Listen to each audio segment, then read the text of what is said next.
نحمده ونصلي على رسوله الكريم اما بعد فاعوذ بالله من الشيطان الرجيم بسم الله الرحمن الرحيم رب اشرح لي صدري ويسر لي امري واحلل عقدة من لساني يفقهوا قولي ما قدر الله حق قدره، نہیں انہوں نے قدر پہچانی اللہ کی جیسے حق ہے اس کی قدر پہچاننے کا. انہوں نے اللہ کی قدر ہی نہیں کی جیسے کی جانی چاہیے تھی. کیا معنی ہے اس کا؟ اللہ کی قدر. جو شخص اللہ کی معرفت رکھتا ہو وہ شرک میں مبتلا نہیں ہو سکتا. جو اللہ تعالی کی عظمت کو سمجھتا ہو، اللہ کی بڑائی سے واقف ہو، اللہ کی ہستی کو عظیم سمجھتا ہو، وہ بھلا کسی اور کی طرف توجہ کر ہی کیسے سکتا ہے؟ جس کے دل میں اس کی بڑائی بیٹھ جائے وہ کسی اور کو بڑا سمجھ ہی نہیں سکتا. 99 نیمز اللہ کے دل میں لائیے کہ جس کے دل میں اس کی صفات ہوں، وہ ہستی ہو، اس کے سامنے کوئی اور کیسے جج سکتا ہے؟ ان اللہ لقوی عزیز، بے شک اللہ تعالی البتہ قوت والا ہے، زبردست ہے. یعنی اس کو پہچانو، اس کی طاقت بہت بڑی ہے. کیا ہم نے اللہ کی قدر پہچانی؟ کیا ہم اللہ کو بڑا سمجھتے ہیں اور اس کے مقابلے میں مخلوق کی بڑائی ہمارے دل میں تو نہیں؟ کیا ہم اللہ سے ایسی محبت کرتے ہیں جیسی محبت کی جانی چاہیے، جیسی محبت ہم اس کی مخلوق میں سے کسی سے کرتے ہیں؟ کیونکہ ایمان کا تقاضا کیا ہے؟ والذین آمنوا اشد حبا للہ، ایمان والے اللہ کی محبت میں سب سے زیادہ پکے ہوتے ہیں، شدید ہوتے ہیں. کیا ہم اللہ کی ایسی اطاعت کرتے ہیں جیسی اطاعت ہم اپنے نفس کی کرتے ہیں یا لوگوں کی کرتے ہیں؟ کیا ہم اللہ تعالیٰ کی پسند و ناپسند کا بھی ایسا ہی خیال رکھتے ہیں جیسے اس کی مخلوق کا؟ جب اللہ کا حکم آ جائے اور دوسری طرف نفس کی خواہش ہو، کس کو پورا کرتے ہیں؟ ایک طرف اللہ کی ذات ہو، دوسری طرف والدین کی بات ہو، کس کو مانتے ہیں؟ ایک طرف اللہ کی ذات ہو، دوسری طرف دنیاوی مال کا فائدہ ہو، کس طرف جھکتے ہیں؟ ایک طرف اس کا حکم ہو اور دوسری طرف لوگوں کی مرضی، وقت کا رواج اور فیشن، کس کی سنتے ہیں؟ اور پھر بھی دعوے کیا کرتے ہیں کہ اللہ بڑا ہے. شرک کیا غیر اللہ سے دعا مانگنا ہی ہے یا کچھ اور بھی ہے؟ غیر اللہ پر توکل کرنا، اس کو بڑا سمجھنا، اس سے مروب ہونا، اس سے متاثر ہونا، اس سے دب جانا، یہ سب کچھ اسی میں آتا ہے. اس سے خوف کھانا، اس سے ڈر کر اس کی بات مان لینا اور اللہ کا حکم پیچھے کر دینا. عموماً آپ دیکھیے کہ ہم اپنی شادی بیاہ میں جتنی بھی فضول قسم کی رسمیں کرتے ہیں، اگر کوئی کہے کہ ان کو چھوڑ دو، نہ کرو، کیا چیز آڑے آتی ہے؟ اللہ کا ڈر، لوگوں کا ڈر. اللہ کی نافرمانی کرنے کے لیے لوگوں کا ڈر بڑا ہو جاتا ہے، بڑی اہمیت رکھتا ہے. ہمیں تو اس معاشرے میں جینا ہے، یہ نہیں کریں گے تو کیا بنے گا؟ ما قدر اللہ حق قدرہ، حالانکہ اللہ کی قوت سے بڑھ کر کوئی قوت ہے ہی نہیں، اس کی تخلیق سے بڑھ کر کوئی خالق ہے ہی نہیں. اگر ساری دنیا مل کر ایک مکھی نہیں بنا سکتی تو پھر ہم دنیا سے اتنے مروب کیوں ہیں؟ ایک فلاور انتہائی خوبصورت، اوپر سے ریڈ اور نیچے سے انتہائی گرین. ایک ٹہنی ہے گرین، اس کے پتے بھی گرین اور اس کی ٹاپ پہ سرخ رنگ. یہ کیسے ہوا؟ یہ زمین کو کس نے بتایا کہ اتنے حصے کو گرین پینٹ کرنا اور اوپر کو ڈارک ریڈ کلر؟ کس نے بتایا؟ یہ کیسے ہو گیا کہ نیچے تو سارا کچھ سبز اور اوپر سرخ کیوں؟ اور زمین سے اس طرح اگا ہے. زمین تو کوئی عقل نہیں رکھتی، وہ تو بول نہیں سکتی. اندھیرے میں اندر یہ کیا ہو رہا تھا؟ کس نے اس کو یہ سب کچھ سکھایا اور سمجھایا کہ بس یہاں تک، ذرا بھی اس سے آگے نہیں بڑھنا؟ پھول کی ایک پتی تک سبز رنگ کا شیڈ بھی نہیں گیا، وہ نیچے ہی رک گیا. نیچے کانٹے ہیں اور اوپر اتنے ہی نرم و نازک اور ملائم پتیاں. کیسے؟ کسی انسان کے پاس ہے جواب؟ نہیں ہے. جتنی چاہے توجیحات کر لیں، ماننا ہی پڑے گا اللہ کو. لیکن ہم اگر کوئی انسان ایسی کوئی چیز صرف پینٹ کر دے، نقل اتار دے، تو مرے جاتے ہیں. ہزاروں پاؤنڈ خرچ کر کے اس کی تصویر خرید لیں گے، لیکن اللہ کی ذات کے لیے، اس کے دین کے لیے، اس کی بات کے لیے 1 روپیہ خرچ کرنے کو تیار نہیں ہوگا. اس کے نام کی عظمت کے لیے. آپ نے دیکھا ہوگا کہ گھروں کی ڈیکوریشن میں سب سے مہنگی ترین چیز کیا ہوتی؟ تصویریں، پینٹنگز. کیا ہوتی ہیں وہ؟ اگر غور کیا جائے تو نقل ہی تو ہے. ان کو تخلیق کا نام دے دیا گیا. نقالی کرنے والوں کو خدا مان لیا گیا اور ان کے آرٹ کے آگے سر دھن رہے ہیں، جھکے جا رہے ہیں، مروب ہیں، زندگی بھر کی متاع خرچ کرنے کو تیار ہیں اور اس پر فخر کر رہے ہیں. اور اللہ کا نام لینے پر کوئی فخر نہیں، شرمندگی ہے. ما قدر اللہ حق قدر، انہوں نے قدر ہی نہیں کی اللہ کی جیسے حق ہے اس کی قدر کا. اس کے باوجود اللہ تعالیٰ اپنے بندوں کے ساتھ مہربانی کرتا چلا جاتا ہے، کرتا چلا جاتا. کتنا حوصلہ ہے اس کا. اللہ یستفی من الملائکۃ رسلا، اللہ چن لیتا ہے فرشتوں میں سے پیغام لانے والے. یہاں فرشتوں کو رسولن کیوں کہا گیا کہ پیغام لاتے ہیں؟ اس لیے کہ لوگ اور خصوصاً مکہ والے فرشتوں کو خدا کی بیٹیاں بنائے ہوئے دیویاں سمجھتے تھے. فرمایا وہ دیویاں نہیں ہیں، معبود نہیں ہیں، وہ تو مأمور ہیں، رسول ہیں، پیغام لاتے ہیں. ومن الناس، اور انسانوں میں سے بھی ہدایت کے لیے چن لیتا ہے. رسول کا لفظی معنی کیا ہوتا ہے؟ قاصد، بھیجا ہوا، فرستادہ. فرشتہ کا مطلب بھی یہی بنتا ہے. ان اللہ سمیع بصیر، بے شک اللہ سننے والا ہے، دیکھنے والا ہے. فرشتوں کے بعد انسانوں کی بات ہوئی کیونکہ لوگوں نے پیغمبروں کو بھی معبود کا درجہ دے رکھا. تسلی نہیں ہوتی جب تک ان کا نام اس طریقے سے نہ لکھ لیں جیسے اللہ کا لکھا جاتا ہے، اسی طرح کا معاملہ ان سے نہ کر لیں جیسے اللہ سے کرنا چاہیے. اللہ نے تو انسانوں کو لوگوں کی ہدایت کے لیے چنا. پیغمبروں کو کیوں چنا؟ کہ لوگوں کے لیے ہدایت کا کام کرو. فرشتے رسولوں کے پاس آئے اور رسول انسانوں کے پاس آئے. یہ معبود کہاں سے ہو گئے؟ ان کی تعظیم، ادب، احترام اپنی جگہ، لیکن ان کو خدائی میں درجہ دے دیا گیا. ان سے حاجتیں مانگی جانے لگی، ان کے آگے سجدے ہونے لگے، ان کے لیے جھکا جانے لگا، ان کی قبروں پہ طواف ہونے لگا. اللہ سب سنتا ہے، سب دیکھتا ہے، سب پتا ہے اس کو کون کیا کر رہا ہے. یعلم ما بین ایدیہم وما خلفہم، وہ جانتا ہے جو ان کے آگے ہے اور جو ان کے پیچھے، یعنی ان کا ماضی اور مستقبل سب اس کو معلوم ہے. ان کے اعمال اور ان کا انجام سب اس کو پتا ہے. بین ایدیہم فیوچر، انجام، اور خلفہم ماضی، اعمال. وَإِلَى اللَّهِ تُرْجَعُ الْأُمُورِ، اور اللہ کی طرف لوٹائے جاتے ہیں سب کام، سب معاملے اس کے طرف لے کے جائے جاتے ہیں. سب کچھ اس کے حضور پیش ہوگا، سب فیصلے وہاں سے ہوں گے. یا ایھا الذین آمنوا، اے لوگو جو ایمان لائے ہو، کیا کرو؟ ارکعوا، رکوع کرو، جھک جاؤ، اور واسجدوا، اور سجدہ کرو اور جھک جاؤ. وَاعْبُدُوا رَبَّكُمْ، اور اپنے رب کی عبادت کرو. وَافْعَلُوا الْخَيْرَ، اور نیک کام کیا کرو. اللہ کا حق بھی دو، بندوں کے کام بھی کرو. وَافْعَلُوا الْخَيْرَ، بھلائی کے سارے کام کرو. الخیر، انسانوں سے بھلائی، جانوروں سے بھلائی، ساری مخلوق سے بھلائی، ہر وقت خیر خواہی اور دوسروں کے لیے نیک جذبات. کیوں؟ لعلکم تفلحون، تاکہ تم کامیاب ہو جاؤ. اور کیا کرو؟ کامیابی کے لیے اور کیا کرو؟ صرف نماز روزہ کافی نہیں، اور صرف خدمت خلق کافی نہیں، صرف اپنی ذات کی حد تک ہی نیکی کافی نہیں، آگے بھی بڑھنا ہے. کیسے؟ وجاہدوا فی اللہ، اور جہاد کرو اللہ کے راستے میں، کوشش کرو اس کے دین میں. کیسی کوشش؟ حق جہادہ، جیسے حق ہے اس کی کوشش کا، پوری پوری کوشش، اٹموسٹ، ہر قسم کی کوشش. حق جہادہ. کیوں کریں ہم؟ صرف نماز روزہ کافی کیوں نہیں؟ صرف رفاہ عامہ کے کام کافی کیوں نہیں؟ کچھ اور بھی مطالبہ کیوں ہے؟ اس لیے کہ هو اجتباکم، اس نے چن لیا تم کو. اے امت مسلمہ، اے ایمان والو، اس نے چن لیا تم کو. اجتباکم، اور کیا کیا؟ وما جعل علیکم فی الدین من حرج، اور دین میں تم پر کوئی تنگی نہیں رکھی. پچھلی شریعتوں کے سخت احکام منسوخ کر دیے گئے، تمہارے لیے مزید آسانیاں پیدا کر دی گئیں. نماز جیسی عبادت، سفر میں ہو، اللہ کو پتا ہے میرا بندہ بہت مصروف ہے، تھک گیا ہے، آدھی نماز پڑھ لو.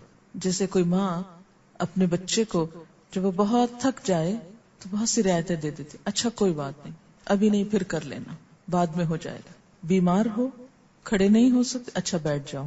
بیٹھ کے نہیں ہو سکتا، اچھا لیٹ جاؤ. وضو نہیں کر سکتے، چلو تیمم کر لو. رکوع سجدہ نہیں کر سکتے، چلو اشاروں سے کر لو.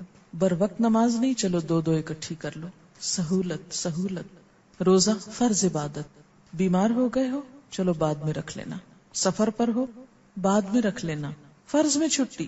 حج بہت اچھا کام، لیکن جو نہ کر سکے، مال نہیں، ہمت نہیں، وہ نہ کرے. جسمانی طور پر ایبلٹی نہیں، کسی سے کروا لے، حج بدل کروا لے. ہر چیز میں سہولت. ایسا خوبصورت دین دیا جس میں کوئی مشقت نہیں رکھی. عمر کے ساتھ ساتھ، وقت کے ساتھ ساتھ کچھ اور سہولتیں بھی دے دی. مسلمان عورت کے لیے جہاں حجاب کا حکم رکھا، جب وہ عمر کی حد سے گزر جائے تو رخصت، سہولت دے دی گئی. اب نہیں اٹھا سکتی بھاری بھرکم چادریں، ہلکی کر لو. دین کا کوئی بھی حکم. جہاد، معذور ہو کوئی بات نہیں، بیمار ہو کوئی بات نہیں، عورت ہے دوسری ذمہ داریوں میں ہے کوئی بات نہیں. کس قدر رخصتیں، اور رخصتوں کو لینا بھی ثواب. وما جعل علیکم فی الدین من حرج. دین میں تم پر کوئی تنگی نہیں رکھی، کوئی ایسی پابندی نہیں فکر اور خیال کی کہ جو انسان کی علمی ترقی میں رکاوٹ ہو. نبی صلی اللہ علیہ وسلم کی آمد کو کیا قرار دیا؟ یأمرہم بالمعروف وینہاہم عن المنکر ویحل لہم الطیبات ویحرم علیہم الخبائث ویدع عنہم اسرہم والاغلال التي كانت علیہم. آپ صلی اللہ علیہ وسلم نے کیا کیا؟ جانی پہچانی نیکیوں کا حکم دیا، برائیوں سے روکا جس کا فطرت انسانی بھی انکار کرتی ہے. حلال چیزوں کو، پاک چیزوں کو حلال کیا، طیبات کو حلال کیا، خبائث کو حرام کیا.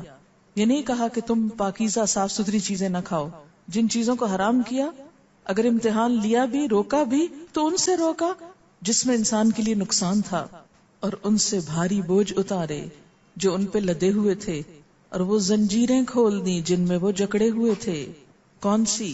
جو پچھلی امتوں کے فقیہوں اور پاپاؤں نے عائد کر رکھی تھی دین کے نام سے. آپ کو معلوم ہوگا کہ پچھلی امتوں میں کیا حکم تھا کہ اگر کسی کا کوئی کپڑا ناپاک ہو جائے تو دھونے سے پاک نہیں تو اس کو کاٹنا پڑے گا. اور ہمارے لیے کیا حکم ہے کہ دھو کر پاک کر لو، صاف کر لو، دوبارہ پہن لو. اسی طرح یہود پر چربی حرام تھی، ہمارے لیے حلال کر دی گئی. اور ایسی بہت سی اور چیزیں بھی. ما جعل علیکم فی الدین من حرج. دین میں تم پر کوئی تنگی نہیں رکھی. کیوں اس دین سے بھاگتے ہو؟ کیوں خوف کھاتے ہو؟ یہ تو اتنا آسان دین ہے. جیسے کہ وہ حدیث پاک میں آتا ہے، بعثت بالحنیفیۃ السہلۃ السمحہ. میں بھیجا گیا ہوں ایک آسان خوشگوار دین کے ساتھ جو یکسو ہے، جو انسان کو مختلف مشکلوں میں نہیں ڈالتا.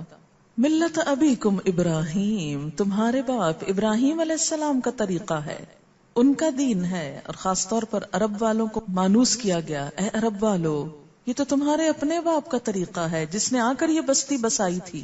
آباء و اجداد کی پیروی کرنا چاہتے ہو، اس باپ کی پیروی کرو جو اللہ کا محبوب تھا، اللہ کا خلیل تھا. هو سماکم المسلمین. اس نے تمہارا نام مسلمان رکھا. ہوا سے مراد دو لیے گئے ہیں، ابراہیم علیہ السلام کی طرف بھی اشارہ ہے اور اللہ تعالی کی طرف بھی اشارہ ہے. یعنی ابراہیم علیہ السلام نے تمہارا نام مسلمان رکھا. کیسے؟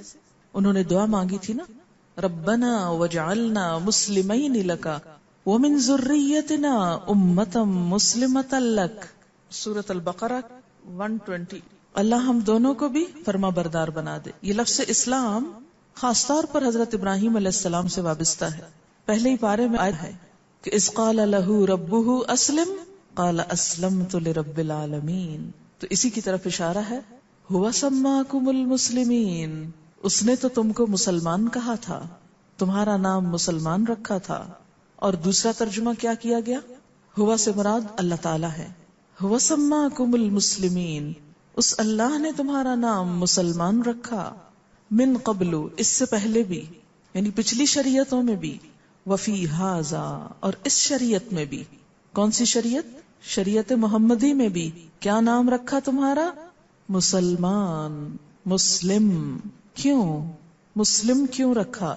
لیکون الرسول شہیدا علیکم، تاکہ ہو جائیں رسول گواہ تم پر، رسول تم پر گواہ ہوں. وَتَكُونُوا شُهَدَاءَ عَلَى النَّاسِ، اور تم سب سارے انسانوں پر گواہ بن جاؤ، رسول تم تک حق کا پیغام لائیں، رسول تمہارے رہنما بن جائیں، اور تم پوری دنیا کے رہنما بن جاؤ۔ کس میں؟ ہدایت کو دنیا تک لے کر جانے میں۔ اور انڈائریکٹلی اشارہ کر دیا کہ یہ کام پوری دنیا تک وہی لے جا سکتا ہے، یہ پیغام پوری دنیا تک وہی پہنچا سکتا ہے جس کا اپنا نام صرف مسلمان ہو۔ کیونکہ جب تفرقوں میں بٹو گے، اختلافات میں بٹو گے، تو کس کی طرف بلاؤ گے لوگوں کو؟ پھر اسلام کی طرف تو نہیں بلا سکتے۔ اگر مسلمان ہونے سے بڑھ کر کچھ اور ہونا تم کو زیادہ پسند ہے تو لوگوں کو بھی کس کی طرف پھر بلاؤ گے؟ اسی نام کی طرف نا۔ اللہ نے تو ہمارا نام کیا رکھا؟ مسلمان۔ پہلی شریعتوں میں بھی اس نے نہ کسی کا نام نصارہ رکھا نہ یہود رکھا۔ اسی لیے قرآن میں بار بار آتا ہے والذین ہادو، وہ لوگ جو یہودی بن گئے، خود ہی بنا لیا اپنے آپ کو، ایک نام دے دیا۔ یہ کوششیں بھی ہوتی رہی وقتاً فوقتاً کہ اسلام کو اسلام نہ نام رہنے دیا جائے، محمڈنزم رکھ دیا جائے۔ جیسے حضرت عیسیٰ کی طرف لوگ نسبت کر کے عیسائی بنے ہیں، یہودا کی نسبت سے یہودی بنے ہیں، تو محمد صلی اللہ علیہ وسلم کی نسبت سے محمدی کہلائیں۔ انٹینشنلی بہت کوششیں ہوئی، یہ سازش ہوئی مسلمانوں کے ساتھ۔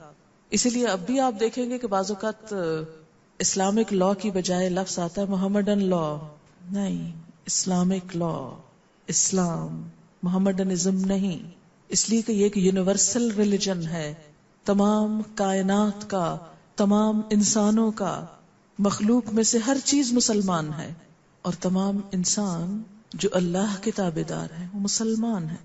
اب دیکھیے کہ جتنے بھی پیغمبروں کی دعوت آپ نے پڑھی ہے قرآن میں، ہر پیغمبر نے کیا کہا؟ یا قوم اعبدوا اللہ ما لکم من الہ غیرہ۔ ہر پیغمبر کی دعوت یہی تھی، آؤ لوگو اللہ کی عبادت کرو۔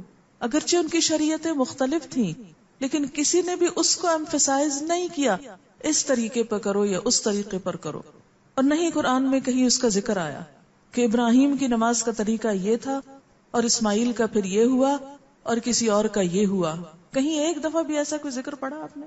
اس لیے کہ اصل چیز تو نماز ہے، لیکن ہمارے ہاں ذرا کچھ فرق ہو جائے 19-20 کا تو لوگ ہمارے لیے ناقابل برداشت ہو جاتے ہیں، اس مسجد سے نکل جاؤ۔ اس چیز نے امت کی وحدت کو شدید نقصان دیا ہے، ناقابل تلافی۔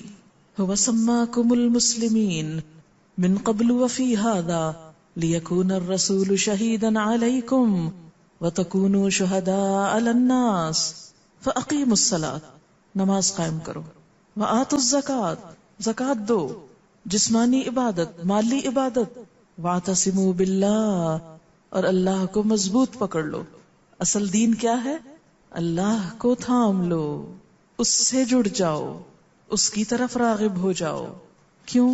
ہوا مولاکم، وہ مولا ہے تمہارا، وہ رب ہے تمہارا، وہ دوست ہے تمہارا۔ عبادات کی اصل غرض اس کو پہچان کر اس سے جا ملنا، اس کو پا لینا۔ جس دین میں ہمارے خیالوں اور ہماری سوچوں کا مرکز و محور ہمارا رب نہ ہو جائے پھر وہ دین ہی کیا ہے؟ آپ کو معلوم ہے کہ کون سے لوگ عرش الہی کے سائے تلے ہوں گے قیامت کے دن؟ ان میں سے ایک وہ شخص جس نے تنہائی میں اللہ کو یاد کیا اور اس کی آنکھوں سے آنسو بہہ پڑے، اکیلے میں اپنے رب کو یاد کیا، اس کی نعمت پر شکر گزار ہوا اور رو پڑا۔ کتنی دفعہ ایسا ہوا؟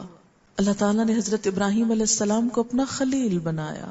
خلیل اس دوست کو کہتے ہیں کہ جس کو انسان تنہائی میں بھی یاد کرے، خلوت میں بھی یاد کرے، جب کوئی نہ ہو انسان اس کو یاد کرے۔ جب اللہ کی کوئی بات کر رہا ہے تو آپ کو اللہ تعالیٰ یاد آنے ہی ہے، اذان ہوئی تو اللہ تعالیٰ کی یاد آئے گی ہی۔ لیکن کتنی دفعہ ایسے ہوتا ہے کہ جب کوئی نہیں ہوتا تو اللہ سے باتیں ہو رہی ہوتی ہیں، اس کا ذکر ہو رہا ہوتا ہے، اس کو یاد کیا جا رہا ہوتا ہے، اس سے راز و نیاز، اس سے سرگوشیاں، اس سے اپنے دل کا حال، اس پر توکل، اس پر یقین، اس پر اعتماد، اس سے محبت ایسی کہ بالکل پاس معلوم ہو۔ جیسے کسی انسان سے محبت ہوتی ہے تو بسا اوقات یوں لگتا ہے وہ پاس ہے، وہ میرے آس پاس ہے، تو ایسے ہی اللہ تعالیٰ کو انسان اتنا چاہے کہ وہ آس پاس محسوس ہو۔ وَمَوْلَاكُمْ، وہ دوست ہے تمہارا، فَنِعْمَ الْمَوْلَا، کتنا اچھا دوست، جو کہیں ساتھ نہیں چھوڑے گا. دنیا کے دوست تو دنیا تک ساتھ ہیں، قبر میں کوئی ساتھ نہیں جائے گا، حشر میں کوئی ساتھ نہیں دے گا. قریب ترین رشتہ دار بھی منہ موڑ کر چلے جائیں گے، لیکن وہ ساتھ ہوگا، وہ اپنے عرش کے سائے تلے بلا لے گا، یہاں آ جاؤ، اتنی گرمی اور دھوپ اور پریشانی میں میرے پاس آ جاؤ. بنعم النصیر، کتنا اچھا مددگار، بہترین مددگار. آپ نے کیا محسوس کیا ان آیات کو سن کر؟ کس آیت نے دل کو ٹچ کیا؟ کہاں جا کے کیا ذہن جاگا؟ بہت خوشی کا احساس ہوتا ہے کہ اللہ نے ہم کو مسلمان بنایا اور چن لیا. اب دیکھیے کہ کتنی قومیں ہیں دنیا میں، بے شمار. اللہ نے آپ کو چنا مسلمان بنا کر. کیا اس کے لیے ممکن نہ تھا کہ ہمیں کسی رشیا کے دور دراز علاقے میں یا افریقہ کے کسی ایسے جنگل میں پیدا کر دیتا جہاں دین تو کیا دنیا کی بھی معرفت نہ ہوتی؟ اس نے ہمیں مسلمانوں کے گھر پیدا کیا اور پیدائشی طور پر یہ دین ہم کو دیا.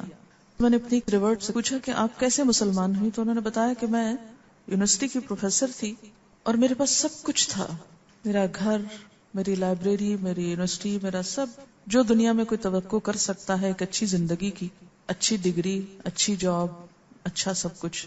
لیکن میرا دل خالی تھا. اینتھروپالوجی کی اسٹوڈنٹ تھی، پڑھاتی بھی یہی تھی. انسانی رویے اور بیہیویئرز ان کا خاص موضوع تھا. کہتی جب مجھے کسی چیز میں چین نہ آیا تو میں نے دنیا کی ٹریولنگ شروع کر دی.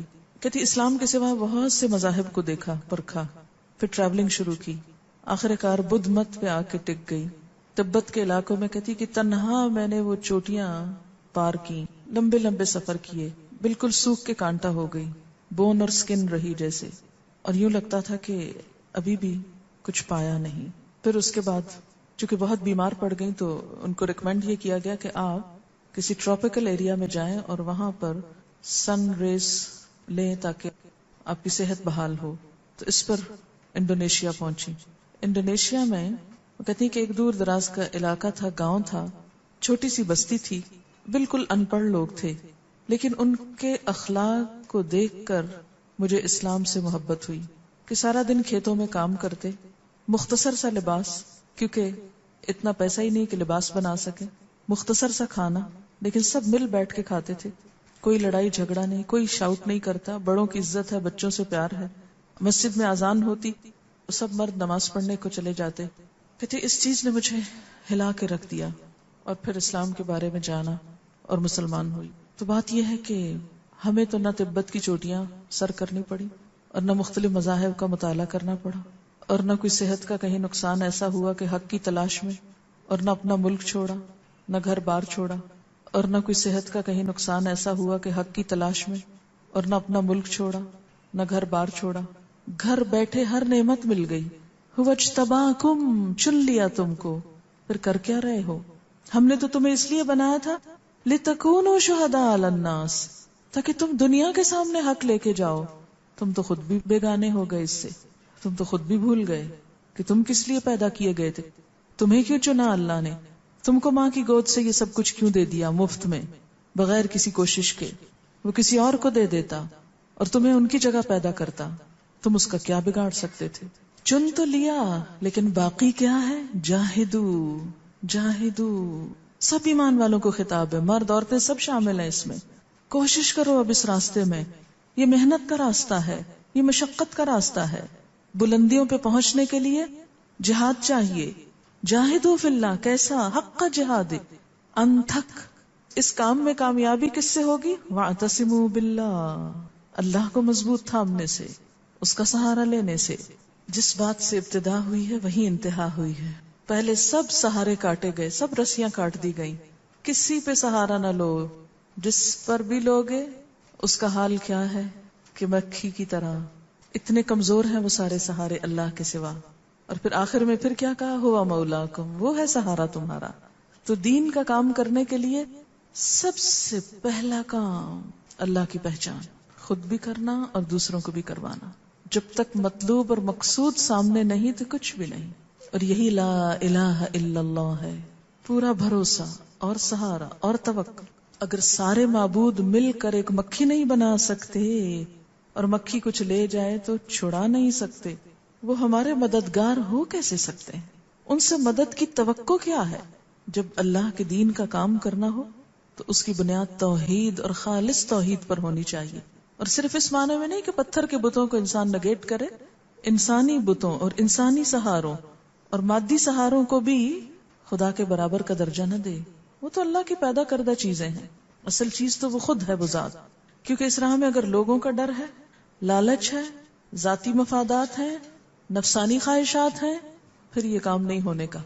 ان سب سے اوپر اٹھ کر جاہدوا فی اللہ حق کا جہاد. اللہ کا حق تبھی ادا ہوتا ہے جب دوسروں کے طرف سے انسان بے نیاز ہو جائے، اور چنے ہوئے لوگ ہی یہ کر سکتے ہیں. اور اس کے لیے ہر فرقہ واریت سے آزاد ہونے کی ضرورت ہے، صرف مسلمان کہلانے اور بننے کی ضرورت ہے.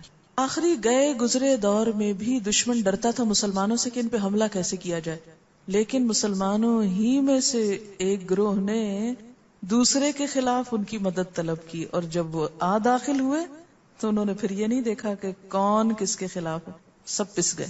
اور اس دور میں بھی بحثیں کیا ہو رہی تھی؟ براق حلال ہے کہ حرام ہے، اس کا گوشت کھانا چاہیے کہ نہیں. براق وہ سواری جس پہ حضور معراج پہ گئے تھے، نہ وہ دنیا میں ہے، نہ اس کا وجود، نہ اس کا نام، اور آپ بیٹھے بحثیں کر رہے ہیں. اور پھر آپ دیکھیے کہ جب ہلاکو خان نے آ کر ساری ہلاکت کر لی، سب بربادی ہو گئی، تو پھر کون اٹھا، کس نے ان کو مسلمان کیا؟ کوئی حکومت باقی نہیں رہی تھی، پھر کوئی طاقت، کوئی فوجی طاقت نہیں تھی جس نے ہلاکو خان کے آگے اور اس کی نسلوں کے بند باندھا تھا. یہ پھر علماء تھے، اللہ والے، جنہوں نے ان کو اسلام کی دعوت دی اور ان کو مسلمان کر لیا. وہ دین کی تبلیغ اور دعوت سے، علم سے مسلمان کر لیا.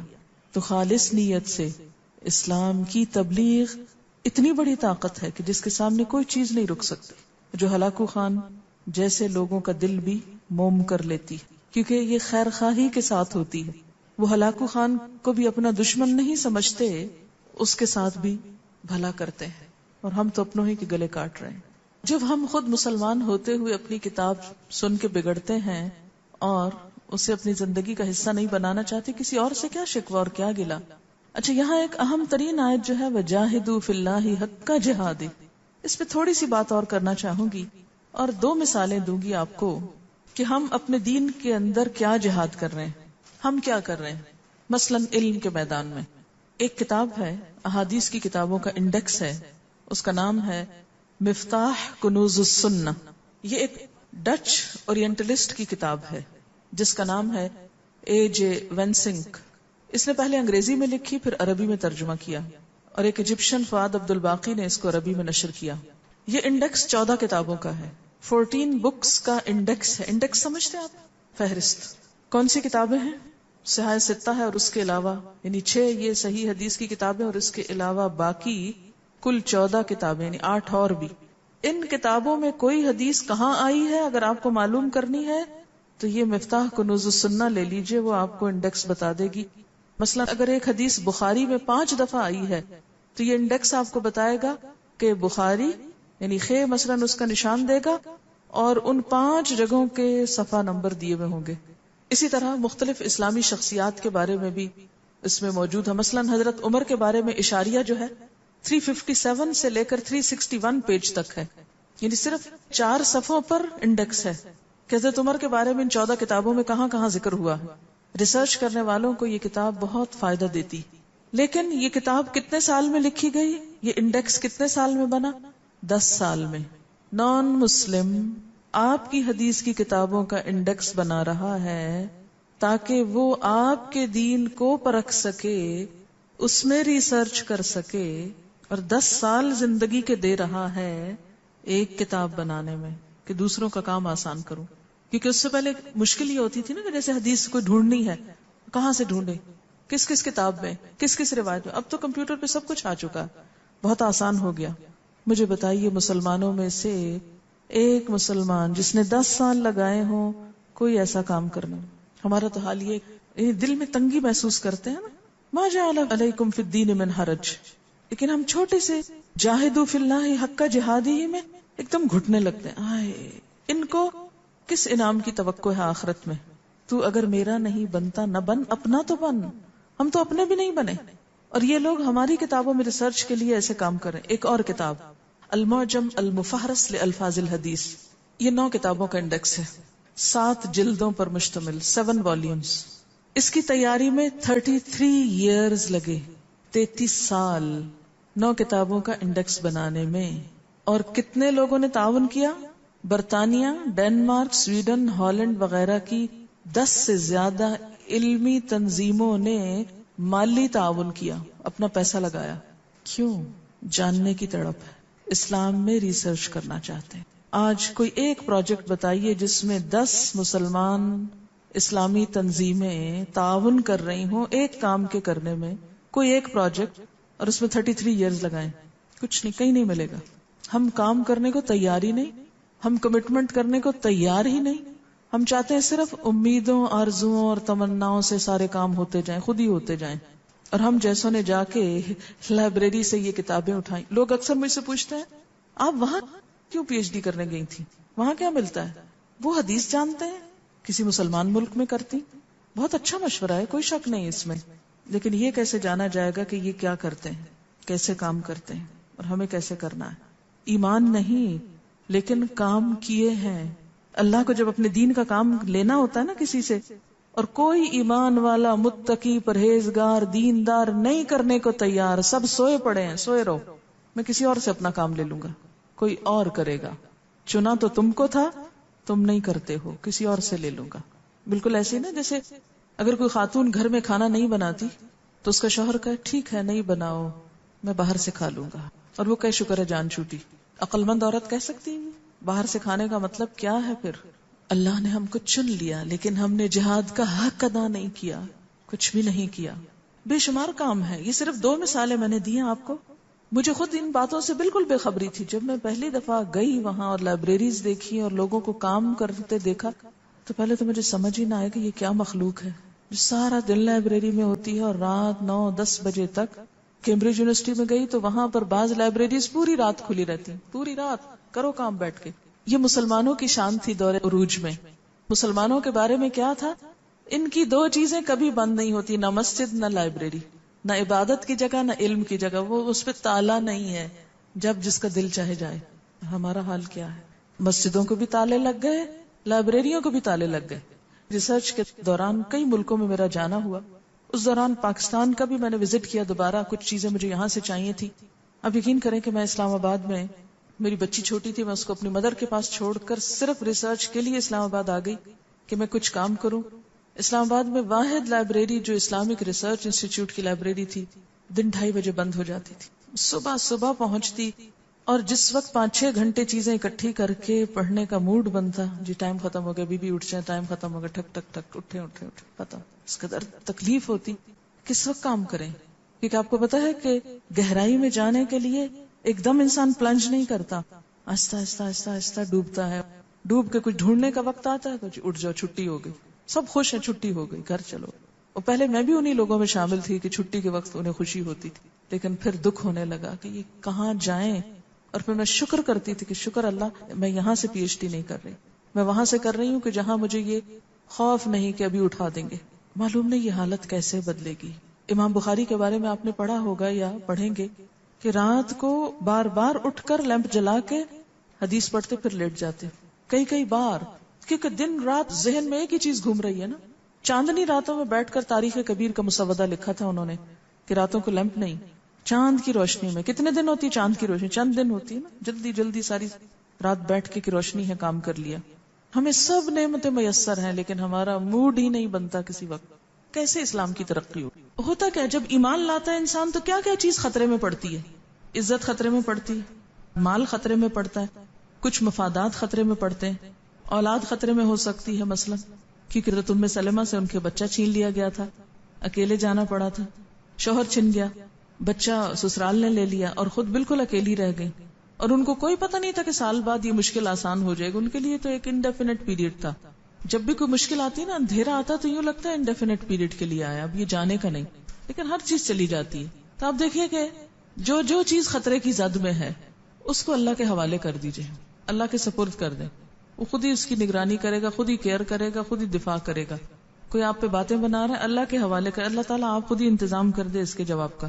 میں تو کمزور ہوں، میں تو تیرے نام لیا، تیرے نام کی وجہ سے یہ ساری آفت آئی ہے مجھ پہ، ورنہ میں تو آرام سے گھر میں امن سے بیٹھا ہوا تھا. ہاں؟ اگر جان جا رہی ہے تو بھی اللہ تعالیٰ خود سمیٹ لیتے ہیں. اس راحت اور اس لذت اور اس خوشی سے اللہ تعالیٰ ہمکنار کرتے ہیں. اگر جان تک بھی کوئی لے لے اس راستے میں، وہ بھی دفاع ہے، کوئی نقصان نہیں، کہیں سے کوئی نقصان نہیں. اللہ کی راہ میں لٹنے کا، بکنے کا، رلنے کا، رسوا ہونے کا، پتھر کھانے کا، کانٹے بچھائے جانے کا، جان دینے کا، کہیں سے کوئی نقصان نہیں. اور سچا ایمان بھی یہی ہے کہ جب انسان ہر خوف سے آزاد ہو جائے، یہ جاتا اچھا جائے، یہ چھنتا کوئی بات نہیں، جان دی ہوئی اسی کی تھی، حق تو یہ کہ حق ادا نہ ہوا. ہم تو پھر بھی حق ادا نہیں کر سکتے. جاہدوا فی اللہ حق جہاد وما قدر اللہ حق قدرہ، اور انہوں نے اللہ کی قدر نہیں کی جیسے حق ہے اس کی قدر کرنے کا. انہوں نے اللہ کی قدر نہ کی، اللہ کی وہ عظمت ان کے دل میں نہ ہوئی، وہ اطاعت نہ کی، وہ مقام نہیں دیا اللہ کو جو دینا چاہیے تھا. والارض جمیعا قبضتہ یوم القیامہ، حالانکہ زمین ساری کی ساری اس کی مٹھی میں ہوگی قیامت کے دن. والسماوات مطویات، اور آسمان لپیٹے ہوئے ہوں گے، بیمینی اس کے دائیں ہاتھ میں. اب دیکھیے آسمانوں کی وسعت، وہ سب کچھ لپیٹ کے اس کے دائیں ہاتھ میں ہوگا. کیا ہستی ہے وہ، سبحانہ و تعالی عما یشرکون، پاک ہے وہ اور بہت بلند اس سے جو لوگ شرک کر رہے ہیں. اس کے بارے میں حدیث میں آتا ہے، بخاری کی حدیث ہے، آپ صلی اللہ علیہ وسلم ایک مرتبہ ممبر پہ خطبہ ارشاد فرما رہے تھے. دوران خطبہ آپ نے یہ آیت تلاوت فرمائی اور فرمایا اللہ تعالیٰ آسمانوں اور زمینوں یعنی سیاروں کو اپنی مٹھی میں لے کر اس طرح پھرائے گا جیسے ایک بچہ گیند پھراتا ہے، اور فرمائے گا میں ہوں خدائے واحد، میں ہوں بادشاہ، میں ہوں جبار، میں ہوں کبریائی کا مالک. کہاں ہے زمین کے بادشاہ، کہاں ہے جبار، کہاں ہے متکبر. یہ کہتے کہتے حضور صلی اللہ علیہ وسلم پہ ایسا لرزہ طاری ہوا کہ ہمیں خطرہ ہونے لگا کہ آپ کہیں منبر سمیت گر نہ پڑے. یعنی اللہ کی عظمت و کبریائی سے آپ کا دل لبریز ہو گیا. اسی لیے پہلے حصے میں کہا نا کہ انہوں نے اللہ کی قدر ہی نہیں کی، اللہ کی عظمت کو نہیں پہچانا. انہوں نے کبھی محسوس ہی نہیں کیا کہ اللہ تعالیٰ بڑے کتنے ہیں. جس کے دل میں اللہ کی بڑائی بیٹھ جائے پھر وہ اس کی نافرمانی کا سوچ بھی نہیں سکتا کہ اس کو ناراض کرو، اس کا حکم نہ مانو. مثلا آپ دیکھیے کہ آپ کی کوئی بہن آپ کی بات نہیں مانتی تو آپ کو برا لگتا ہے، مگر اگر وہ آپ کی والدہ کی بات نہ مانے تو آپ کہتے ہیں لو بہت غلط بات ہے، ماں کی بات ماننی چاہیے. کیوں؟ اس لیے کہ ماں بڑی ہے نا. اگر آپ کی بات اس نے نہیں مانی کوئی بات نہیں، مگر ماں بڑی ہے تو ماں کی تو مان جانی چاہیے. تو اسی طرح جو جتنا بڑا ہوتا ہے اس کی بات کا انکار اتنی ہی بڑی غلط بات ہوتی ہے. تو یہاں پر پہلے کیا فرمایا، انہوں نے اللہ کی قدر نہیں کی. کسی کی بھی قدر کب نہیں کرتا کوئی، جب وہ اس کی حقیقت کو نہیں سمجھتا. آپ کے ساتھ کبھی ایسا اتفاق ہوا ہوگا کہ جب کوئی آپ کو نہ پہچانتا ہو تو وہ آپ سے کیسے معاملہ کرتا ہے، اور جب آپ کو پہچان لے تو اس کا معاملہ بالکل بدل جاتا ہے. اور بسا اوقات ہم بھی کسی کو جب نہیں پہچانتے تو اس کے ساتھ بالکل بیگانوں کا سا معاملہ کرتے ہیں، اور جب پہچان لیتے ہیں تو دل نچھاور کرتے ہیں. اللہ تعالیٰ کی جب معرفت ہو جاتی ہے نا پھر گستاخیاں نہیں ہو سکتی. یہ اسی وقت ہوتی ہیں جب اس کی پہچان نہیں، معرفت نہیں. جتنی پہچان ہوتی جائے گی اتنی ہی عاجزی آتی جائے گی، اتنی ہی اطاعت آتی، اتنی ہی سبمیشن ہو جائے گی. اتنی بڑی ہستی، اس کی بات نہیں، مجھے تو ڈر لگتا ہے. قل انی اخاف ان عصیت ربی عذاب یوم عظیم، کہہ دیجئے میں ڈرتا ہوں اگر میں اپنے رب کی نافرمانی کروں وہ بڑے دن کا عذاب مجھ کو پکڑ لے گا. وما قدر اللہ حق قدرہ، انہوں نے اللہ کی قدر نہیں پہچانی جیسے اس کی قدر پہچاننے کا حق ہے. کیوں؟ اس لیے کہ انہیں اللہ کی معرفت ہی نہیں، جانتے ہی نہیں وہ کتنی بڑی ہستی ہے. آپ دیکھیے کہ دنیا کا کوئی بڑا انسان ہمارے سامنے آ جاتا ہے تو ہم کس طرح بہیو کرتے ہیں، لیکن اس کے مقابلے میں اللہ کی بات سامنے آتی ہے تو ہم سنی انسنی کر دیتے ہیں. اچھا ٹھیک ہے، تو جس دل میں رب کی بڑائی آ جائے پھر وہ اس طرح بے نیازی نہیں برت سکتا اپنے رب سے. ایک عورت ایک قبر پہ بیٹھی تھی، نبی صلی اللہ علیہ وسلم نے اس کو سمجھایا کہ صبر کرو، تو فوراً بولی تمہیں کیا معلوم میرے ساتھ کیا ہوا ہے جو تم مجھے صبر کے لیے کہہ رہے. بعد میں کسی نے بتایا کہ یہ حضور صلی اللہ علیہ وسلم تھے، تو فوراً جا کر معافی مانگی کہ میں آپ کو پہچانی نہ تھی، ورنہ میں آپ سے اس طرح بات نہ کرتی. اب ہم کہتے ہیں کیوں اللہ تعالیٰ نے یہ کہہ دیا، یہ تو بڑا ظلم ہے، یہ بڑی زیادتی ہے. یہ سب باتیں اس لیے ہم بولتے ہیں کہ پتہ نہیں ہے وہ ہے کیا چیز. حدیث قدسی ہے، میں اور جن و انس عجیب معاملے پر ہیں. پیدا میں کرتا ہوں، عبادت کسی اور کی ہو رہی ہے. رزق میں دیتا ہوں، شکر کسی اور کا ہو رہا ہے.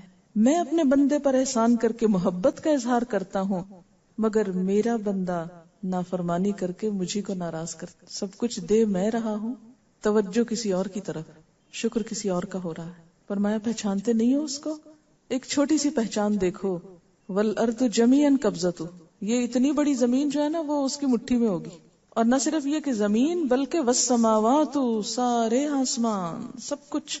اور کیا ہوں گے؟ مطویات، لپیٹے ہوئے اسکرول کی طرح سب لپیٹ دیے جائیں گے، اور لپیٹ کے اس کے دائیں ہاتھ میں ہوں گے. سبحانہ وتعالی عما یشرکون، پاک ہے وہ، بہت بلند ہے ان سب باتوں سے جو یہ شرک کر رہے ہیں کہ اور مخلوق کو اس کے برابر قرار دے رہے ہیں.